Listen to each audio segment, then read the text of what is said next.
Hello, my name is Jeremy with Faithful Guardian Training Center, and today we are going to be talking about shock. We're going to be specifically talking about a type of shock that's going to affect your blood volume, and that's going to be hypovolemia. Regardless of the cause of hypovolemia, it can be medical, it can be trauma. It just means that you have a drop in your circulating blood volume. And so this can be due from trauma, which will be you lose blood through an open injury. Such as an arterial bleed, or medical. This could be due to nausea, vomiting, diarrhea, dehydration from working out or sweating too much. But regardless of the cause, it is always going to result in diminished blood volume. And big thing to remember is that with shock, you have decreased cardiac output, which means that you have a decreased mean arterial pressure.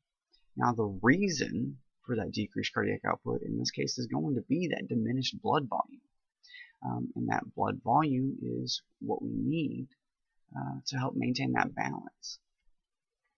So losing blood means that you lose hemoglobin.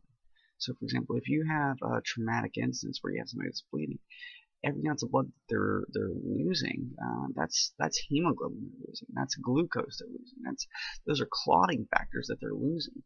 And these are things that we cannot replace in the field. These are things that a lot of times that they have to reproduce on their own.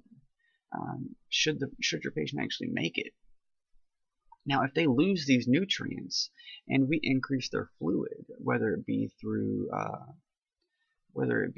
normal saline or lactated bringers or some other crystalloid solution, all we're doing is we're just providing a pressure. We're not replacing any of the factors that they lost. We're not replacing the hemoglobin. We're not replacing the glucose. We're not replacing any of that. And a couple things that means is that if you have somebody who loses a whole bunch of hemoglobin, well, hemoglobin carries oxygen. And if they lose hemoglobin, they lose their ability to carry the oxygen. So you have these patients that are going to be hypoxic, and they may present with a normal SpO2 reading, but they're still going to be hypoxic due to the decrease in their available hemoglobin. These patients that lose blood, they're also going to have diminished clotting factors. So what this means is that if you have somebody that bleeds a lot, the more they bleed, the more they're going to bleed because they lose their ability to clot, because they've essentially spread what remains of their clotting factors over the rest of their body, through the rest of their blood, and that's going to take time for all those platelets to be able to come over to that injury and cause that clot. So we're going to have to use a lot of direct pressure and our typical bleeding control practices to help maintain this. At the end of the day, hypovolemia just means fluid loss, and whether it's trauma, whether it's medical, we do need to help as best we can to help your patient compensate for that fluid loss.